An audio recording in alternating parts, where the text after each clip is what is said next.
ಮಸಾಲೆ ಖಾರ ಮಸಾಲೆ ಮೇಯ ಮೇಕೆಗೆ ಮಿರ್ಚಿ ಮಸಾಲೆ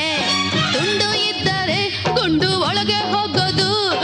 ಗುಂಡು ಇದ್ದರೆ ತುಂಡು ನಾಲ್ಗೆ ಹತ್ತೋದು ಗುಂಡಣ್ಣ ತುಂಡಣ್ಣ ತುಂಬಾ ತುಂಬಾ ತುಂಬಾ ಫ್ರೆಂಡ್ ಅಣ್ಣ ಕೂಗು ಕೋಳಿಗೆ ಖಾರ ಮಸಾಲೆ ಮೇಯ ಮೇಕೆಗೆ ಮಿರ್ಚಿ ಮಸಾಲೆ